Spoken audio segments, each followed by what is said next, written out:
to Rainbow Records, a show about the stories of queer people who lived through the AIDS crisis in Los Angeles. I'm your host, Analisa Venolia. For a lot of people today, AIDS might feel like history, something that happened in textbooks or distant headlines. But for those who lived through it, it was a battle for survival, for dignity, and for each other. The crisis devastated communities, especially queer and trans folks, people of color, and those already pushed to the margins. But it also sparked a movement. Groups like ACT UP fought back, demanding action, demanding care, and demanding to be seen.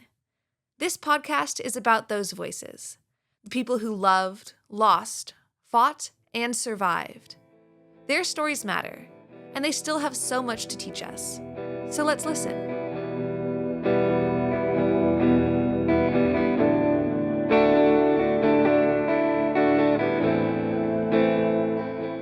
Before we jump into our first guest story, I wanted to go over some important information so that we're all on the same page. AIDS, or Acquired Immune Deficiency Syndrome, is caused by HIV, the human immunodeficiency virus. HIV attacks the immune system, making it harder for the body to fight infections. Without treatment, HIV can progress to AIDS, which is when the immune system is severely weakened, and even minor illnesses can become life-threatening. Today, thanks to medical advancements, HIV is manageable with medication, and people with HIV can live long, healthy lives. But in the early days of the epidemic, there was no treatment, and an HIV diagnosis was often a death sentence. The first official reports of what we now know as AIDS appeared in 1981, when doctors noticed a rare type of sickness affecting young gay men in Los Angeles. At first, no one knew what was causing these illnesses. It wasn't until 1983 that scientists identified HIV as the virus responsible. In the years that followed, the crisis exploded. Thousands of people, mostly gay men, trans women, and people of color, were dying. But the government's response was slow and dismissive. AIDS was ignored and treated like something that only affected people society already wanted to condemn. In response, ACT UP, the AIDS Coalition to Unleash Power, was founded in 1987 in New York. It quickly spread across the nation, including here in Los Angeles. It was a grassroots activist movement that staged bold protests to demand better treatment, more funding, and an end to government inaction. They protested in the streets and forced the world to pay attention to the tragedy that AIDS was causing. Their work, along with the work of other activist groups, led to real change, faster drug approvals, expanded research, and policies that saved lives. Now that we've gone over the basics, it's time to introduce our first guest. Michel Chenelle is now a teacher, but in 1981, she worked at UCLA Medical Center, which is where the first AIDS patients in the United States were treated. She spoke with me about her experiences being a young lesbian in Los Angeles during the AIDS crisis, and how those experiences shaped the rest of her life.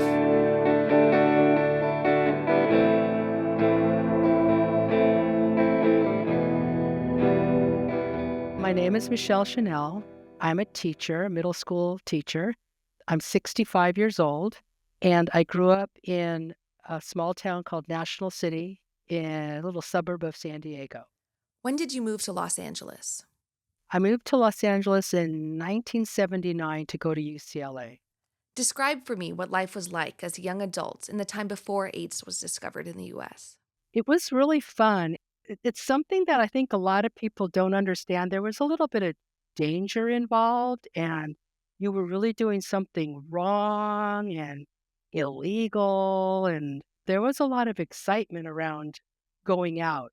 And there was a little bit of danger, too, because I can remember before the AIDS epidemic, you were dressing up. It was kind of like on the tail of punk rock and stuff happening. So there was a lot of interesting stuff happening in Los Angeles anyway, and a lot of mores being broken and everything. Things were just really raw, in Los Angeles. So it was a really fun time, but there was like an element of danger. And, it was a time when I can remember like I'm wearing my little gay outfit of like ties and suits and stuff like that, and my hair's all short, and being harassed by cops asking me like, why am I dressed like that? And I go, Why not? I could be all brazen because my dad was a police officer and he was a pretty well-known police officer in the state of California. I was a little tough about it, but I was also very shocked, even though, there are a lot of us out there being who we were, but you still had to be very careful and it was dangerous, but it was exciting. It's definitely a really fun, interesting time. Tell me what the nightlife was like. Right. Well, I was going to school. And so I think the first year of school, which would have been 79 to 80, I had a job that I worked at night and stuff like that. And then, like from 1980 to 81, is when I worked in the hospital at night. And then the other nights, I would go out like any night I had available, I would be out at night in a club. You went there, and, there was a lot of great dancing and disco dancing mostly. And it was very, uh, secretive, and once you went outside of the club, that's when you had to be careful. But I do kind of remember that it was this idea that girls went to the girl bars and the boys went to the boy bars, and there wasn't a lot of mixing. Could you tell me about your job working at UCLA Medical Center? What was your position and what were your responsibilities? Well, I started out working there as a food service worker, and then after that, I got an opportunity to work as a secretary. And so I worked as a secretary on the coronary care unit and the respiratory care unit. Mine was like called the COU, which is where they observed people who were coming out of the coronary care unit, people who just had heart attacks, and respiratory care unit, people who had trouble breathing or emphysema or whatever. And my job was to take the doctor's notes down and make sure that people had their file and make sure that when the doctors wrote the medical stuff, I transcribed it into a file and I kept the medical records nice and neat for the nurses to read and for the doctors to work on. Get the labs done, order the labs, order the EKGs and stuff like that. So that was my job for about 9 years. But I first worked at the night shift. What job were you doing the summer of 1981? So the summer of 1981, I was the coronary observation unit clerk. We had this patient come in. He was really young, and we couldn't understand why he was basically dying. And it was like all these weird things at once, they take all this information down on you. And then they started noticing within a week or a month, we start getting more people like this with the same symptoms, the same issues, and the same history. And the big thing that they all have in common is, of course, they're gay men. So this is kind of baffling everybody, and they're wondering what's going on. And finally, I think this one doctor, Michael Gottlieb, he kind of takes an interest in this because everybody's kind of like, whatever, it's just because they party too much. It turns out eventually he pretty much discovers, for lack of a better word, AIDS. After 1981, it's just like a revolving door of people coming in. And then what really starts becoming interesting is that any man that comes in is automatically kind of accused and assumed to be gay. And so they'll be asking them, like, how many gay, because you want to know who your partners were so you can let the other people know. It becomes a fight, like, just treat me, forget who I would have sex with, but I am not gay, type of thing. We started having those fights in the hospital too. But definitely it was like almost as if it happened overnight. All of a sudden we start getting these people. We start seeing a pattern in their lifestyles, heavy drug use, heavy sex, and then it becomes this syndrome that it's not just happening in Los Angeles, but all over the world. Tell me how you felt when you discovered that the common thread between these patients was that they were gay. Well, you're 20, 21, you're on this nightlife, you create these underground friendships, right? Because it is all pretty much underground. Everybody's on the down low back then. At first, you're joking around about it because, oh, you have to be really old or a lot older than we are. Oh, you have to have like all this years worth of crazy sex. Oh, you have to have like an IV or drug abuse problem, and we're in college and we don't have any of those symptoms. We're just having a good time. And so we're kind of like, as young people are, just like really, it's not going to really affect us. And then fast forward a couple years, and our friends are starting to die. And I think that's when it starts became shocking to me is people that I worked with at the hospital were now dying. Younger people that were younger than I am, who I'd worked at, like on this store on Melrose, they're starting to die. I mean, I remember I used to talk to my friends about it in college, and I go, yeah, there's this gay thing happening where gay men are dying, and it's just them, and it's like a gay cancer. They would like blow me off, and then you'd see like 3 months later they'd come and go, can you tell me about that gay cancer again? Because then all of a sudden you could see that it starts affecting their friends, and they start worrying about it themselves. So it was definitely something that took a while to get out in the open, and definitely took a lot longer for people to understand, and took a whole lot longer for people to start to accept. The most interesting thing I think that happened at the hospital was, there was an actor, Rock Hudson, really, really famous movie star. He was like a leading man, really handsome and good actor and everything. And he was gay, and he had led a secret gay life all his Hollywood career, and he got AIDS. And so I remember the night that they were going to secretly admit him to UCLA Medical Center. Well, he was going to be helicoptered in, but you could hear like all these helicopters. I looked out the window of the hospital, and they were like, there was his helicopter landing on the hospital, and there were all these other helicopters flying about for the news stations. And then there were all these news people like running in the plaza of the hospital outside, like kind of coming towards the hospital.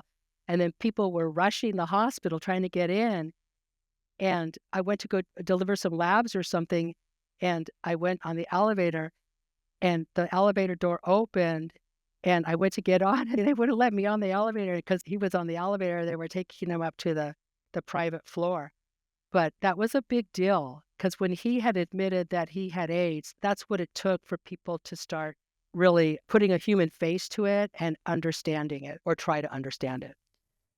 You touched a bit on people not taking the virus seriously at the beginning. Could you describe that a little more?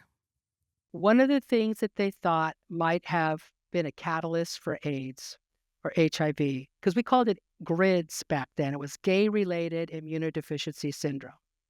And so one of them was to do poppers. My friends, they'd start the poppers, and then they'd go, GRIDS, and laugh it off because we're 21, we don't have the history. It's like we're never going to die type of youthful mentality that we had.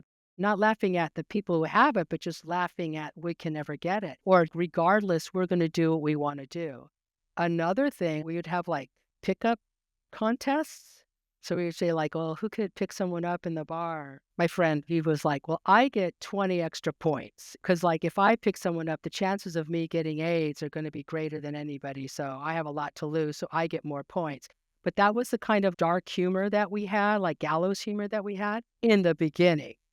And then later on, it wasn't so funny. How did you feel as a woman at the start of this crisis, when it seemed like it was only men who were being affected? You were at clubs, you were doing things with your friends, but did you in any way feel threatened? Oh, no. It was a gay male thing. It was grids, and that didn't change until maybe 1982, 83. I didn't feel scared. I didn't feel threatened. I mean, once I found out that it was communicable through bodily fluids and stuff, you start using precautions, but even then, you still in the back of your mind, you're just like, I'm just being a little safe. Pivoting a little bit to the medical side of things, describe for me what early treatment of AIDS looked like. I think just trying to keep people comfortable. I think they really were all just about trying to understand it and diagnosing it. Because I wasn't a medical person, I can't really say what they were doing, but I do know it was like trying to keep the lungs clear, and really just trying to assess and figure out what was going on. Because, like my friend who was a nurse said, we didn't know what was happening. We didn't know what it was. We didn't understand it. Seemed like everybody who came in, even though they might have had the same history, there were some differences. And then when people started coming in that didn't have that history, that's when it got really scary. When we first spoke about this, you told me a story about a vial of blood. Could you tell it again? Right. The first person who pretty much came in with AIDS, he was at our hospital for a while. And my job was to take the bloods or whatever to the labs or do all these things at night. So I had to rush some blood to the labs, and the lid popped off and went all over my hands and stuff like that. I was all mad because I got dirty. And then I told the nurses, I go, yeah, all this is blood. It just came all over there. Oh, yeah, whatever, just clean up. We have to wear gloves now because of AIDS. All the glove protocol and stuff like that, that doctors and dentists and stuff like that use, it's all because of what happened during the AIDS epidemic. Yeah. And so then later on, I realized that they start taking more precautions because it's so highly transmittable. And I start freaking out, and I tell him, like a couple of years ago, what's his face's blood popped all over me. Should I be worried? And nobody could really give me an answer. They like, you're just going to have to take tests for a while. And then the idea is like, I can't just take one test. They go, they never know when it might pop up. You have to make sure that you test for it. I think after about 2000 was the last time I actually got tested for it, which would have been maybe a good 20 years since it had happened. What was it like living as a queer person post the discovery of AIDS in the US? Well, it's really interesting because I think post discovery of AIDS, things actually became a lot more open in the gay community. And one of the big things that happened was there wasn't so much division between male and female gay clubs. So you got to see places like there was this place, Revolver, and it was a video nightclub and men and women mixing in there. And then Rage. And so it was like more men and women mixing in there. So it kind of opened up or unified the gay community, I should say, to kind of work together. So that's what I said. And a lot of people think that it divided them more, but I saw more as far as people going out, people unifying more and becoming more of a gay community, gay and lesbian community. In the mid 80s, I don't really see people getting really like fighting for rights, but I do see people kind of coming together and opening up the bars. I mean, there were some bars that were just like, no way, like the leather bars or whatever, they didn't really open things up for gay women, but I did see a lot more opening up of the community. What was happening with your friends as people started becoming more aware of what was going on? I had a lot of friends by then who had been diagnosed with HIV. And so a lot of interesting alternative nightclubs were opening up that were more like dance oriented and not so much sex oriented. I remember a lot of people turning to art, like a lot of theater. I had actually worked with the first gay theater company or something in Los Angeles. Can't even remember their name anymore. And so we had tried to deal with gay themes, bringing a humanity to gay, lesbian life. So you start seeing a activism start happening, but not big activism, but like small time, like a lot of the punk rockers kind of turned that punk rock into gay activism. A lot of my friends were creating these punk rock shows and theater and stuff like that to try to raise money for awareness, and they called it Celebration of the Spirit and stuff like that. So I did see a lot of people coming together and kind of like bringing awareness to it through art. Do you recall how you felt the general public perceived the queer community at the time? I don't remember. I was in my own little small group. When I worked at the hospital, I was very, very closeted there, kept to myself. I went to work and I had a great time at work. And in that community, I didn't feel that there was hatred, like they just wanted to figure this out and help people. I honestly did not see that happening. In the circles, of course, that I went around in, I didn't see that happening either.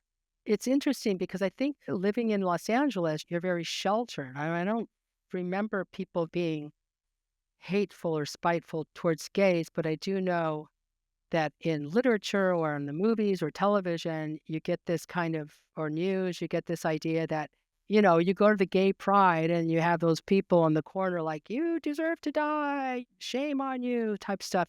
And when you see that, you're like, whoa, I had no idea people felt like that. And so, like I said, you live in this little bubble, and it takes something like that to kind of make you realize that, oh, that's why I'm in the closet. But then once I left the hospital, I worked on Melrose, and that's when I got to be my authentic self and was working with people who were dying of AIDS, who had contracted it, who were younger than I am, and they just came out one day and then 2 weeks later, they're dead. I mean, that literally happened once where this young kid just came out, "Yeah, I'm gay, I'm gonna live the life," and then 2 weeks later, he's dead, and people are telling me it's from AIDS. I go, "That's not possible. How can that be possible?" And so it was just constant barrage of people you had known or met in the past 5, 7, 8, no matter how long you were living years, just dying. I remember my uncle's partner of like, gosh, 30 years died of AIDS. And the movie Longtime Companion had come out around the same time.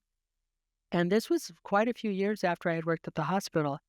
And I watched it and I couldn't stop crying my eyes out. And I go, why am I crying? It's like, why am I crying at a movie? I lived this.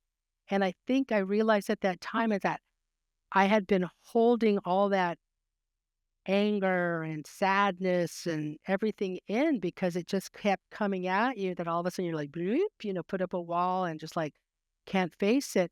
And watching this movie kind of gave me the opportunity to sit back and go, damn, that sucks. What a time to be alive and not in a good way. You mentioned that towards the latter end of the 80s, people began protesting and resisting more. Tell me about that shift as you remember it happening, how you felt about it, and describe for me any protests that stood out to you. A lot of people at the soap plant where I worked in the late 80s and 90s, we hired a lot of gay people work in our gallery and in the store and everything. And they were younger. And so they were tired of it. They become a little bit not polite about making their needs heard. And so they start becoming involved with ACT UP. And they're telling me these things at work. And I'm like, oh, yeah, that's pretty interesting. But I was very outside of it and just watching what was happening. Well, that's really cool that people are fighting. And then I think one time I saw on the news, there was this ACT UP protest that had taken place in St. Patrick's Cathedral. People had gone there during a mass and just started shouting at the priest during mass. And I just remember him sitting down in the chair and just putting his head down. I don't know if letting them shout is the proper word or giving in or whatever, but I remember that that was really, really, really, really powerful statement to me. It was them saying, like, we need to do everything possible to make sure that everybody hears this and understands what's going on. And that's when they were taking on Fauci and taking on Reagan and taking on all these people that they felt were keeping, and rightly so, keeping them from getting their needs met and rights taken seriously. And so watching people do that was, I want to say inspiring, but it didn't really inspire me to do anything. I just like supported them. But when I found out that my uncle was a part of that, I was very proud that he had done that work. My dad was a cop, so his brother is a gay activist, and all this kind of rigmarole would be spread about in the police department. And my dad would, oh, let me see those. Yeah, let me take some of those anti-gay pamphlets that are being passed around and stuff. And he would take them and he would give them to my uncle and say, hey, I don't know if you could use these, but whatever. And my uncle was like, oh, this is great because, it was kind of like them understanding what was going on. And then when you know what's going on, you can fight it even better. You can get ahead of the game. So I was always really proud of my dad, who, when I was growing up, was not very gay friendly, finally kind of coming around and accepting his brother, accepting his daughter. I felt like finally I'm accepted. So knowing that people were actually kind of willing to fight this. And one thing about AIDS is I really do think that it opened up people's awareness of gay family members. I think it opened up people's hearts. Looking back from the present, could you describe your current attitudes towards those protests? I think they were necessary. I mean, you can't be nice. If you're not being respected, if you're having your rights taken away, what do you do? I realize even now, after the certain protests that have been going on or riots that have been going on now, it's like, heck, man, go for broke. They did some crazy stuff. They were amazing and very artistic. Just the theater, the art, and everything that came out of it was like very shocking, but it was amazing. And I think it's really interesting how that kind of art actually got people angry about the National Endowment of the Arts because a lot of the people that were being funded were gay activists and AIDS activists. And that's what started all the pulling the funds and everything and making the NEA a target. It was like all these people were doing all this gay-based theater and arts, and you had your Jesse Helms who was like, "No, that's not what this money's for." That's what I think initially made it the target. I know from the research that I've done, it seemed like there was a division between queer men and women in the 1970s due to women's rights and women's health concerns, and that there was a reunification that happened in the 80s. You touched on how the spread of HIV and AIDS led to that unification within the larger queer community. Could you elaborate on that? And could you describe that from your perspective? Well, it's weird because I was still in high school during the '70s, but I do know that when I first came out into LA, there was a division. Like I said before, there were like the women's bars and the men's bars. And there was this great bar in West Hollywood before it became a city. And it was absolutely where you wanted to go, but they did not want women to go there. They had all these rules if you were a woman that you couldn't get in, right? We would really butch it up when we wanted to get in there. That's how things were. I don't know if they just didn't want any looky-loos or whatever, but that's definitely how it was when I first got there. Yeah, it was I thought it was really divisive. I don't know, I don't think you really wanted to push the limits with the exception of this one bar because it was so cool. I got along with a lot of gay men. Like when I went to college, it was like the only people who were really out and being gay were the men. So those were the ones that I kind of hooked onto. And then more gay women started coming out. But definitely things changed. And could you describe the unified community that formed in response to the epidemic? I think just sharing spaces, definitely. When you'd have the gay pride festivals, like I can remember in 1981, it being very male centric. And then things start progressing, changing, becoming a little bit more mixed. Definitely, you could see it every year in the gay pride festivals, more women coming out, the bars being more mixed, the festivals being more mixed. And I'm wondering if it was because the sex was being kind of tamed or toned down a little bit, or because people were being more aware, being more safe, that it was kind of more open to everybody. I can't really say why or how it happened. I just noticed. And then people started being like, hey, women are taking care of people. So things started leveling out a little bit, I think. You mentioned that you had friends who were diagnosed with AIDS. Could you tell me about what happened to them?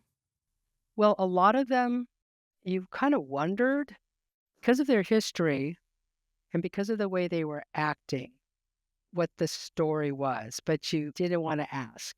They'll tell you when they feel comfortable.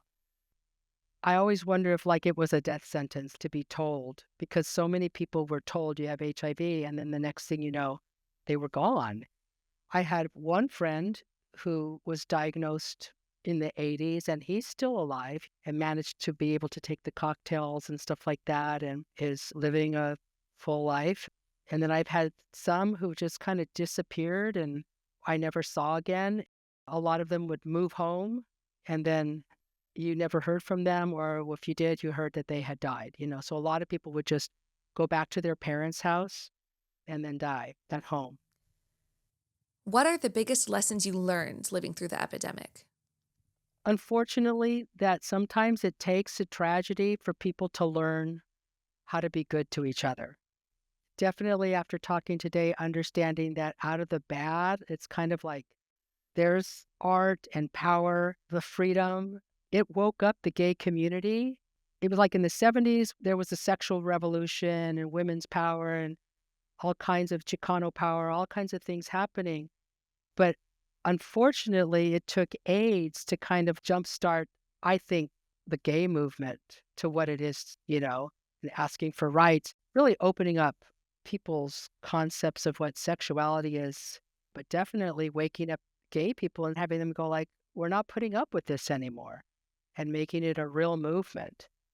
There are a lot of people that came before AIDS that had been fighting and going to jail and being killed and stuff for their beliefs. But with AIDS, I guess with the art and everything, this kind of like really put it in the mainstream and woke people's eyes up and made it okay to be gay. I was thinking about how it ties to COVID and everything. And I took COVID very seriously. Whatever people told me to do, I did it. Yeah, I wore a mask. I did this. I did that. We did the testing, all that stuff. And I kind of wonder if that was because of what I had seen happen during AIDS, where people were very, at the beginning being very nonchalant about what it was and how it could affect you. And me just kind of taking this very seriously this time because I'm older now and I could probably die from it and just going like, I'm not going to screw around with it. I'm going to take it seriously. And I don't care how silly I look. I'm going for it. As I'm learning about this history, I find myself thinking about the protests that happened in response to the AIDS crisis and the very real results and very real progress that was made as a result of that direct action. I think about how we can use those protests as a model as we head into this incredibly unprecedented and very dangerous time. Do you have any thoughts like that? Yeah. I went home to San Diego for Christmas and I decided to fly my family back and drive back and visit all my friends in Los Angeles. Some people were with the Actors Gang, some people were in the music industry, and there was just like, what are we going to do? What can we do that hasn't been done before? We have all these ways to fight back through social media and everything, but we're also afraid that we're going to be found out through social media. So we're just a bunch of 60-year-old people trying to figure out how to fight a war in a new system. I think trying to figure out how you do it and trying to find the key and the code of how to fight this war on a different way, just like the AIDS activists did. I mean, they used art, they used all this amazing stuff that was kind of a new way of doing it. It wasn't just picket signs and it was rude. And it was like, what's the new way that's going to make it happen? Was there anything that we didn't touch on that you'd like to mention? Just wondering how things would have been had we taken action a lot faster. If you've read and the band played on, it was like a lot of hospital politics. Who discovered it first? Who wanted to publish something first? I mean, a lot of that stuff kind of kept it from becoming understood or known about, or how do we treat this faster than it could have happened as well. There were these little ego games that were being played with each department. I think that delay was significant as well. And looking back with that information, how does that make you feel? It makes you angry. I mean, it just makes you angry to realize that a lot of stuff could have probably been done even just a little bit faster, 6 months faster, 3 months faster. A lot of stuff can happen quickly if people have the information.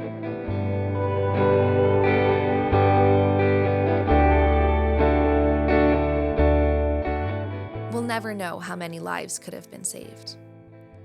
Thank you, Michel Chenelle, for sharing your story. This has been Rainbow Records. Until next time.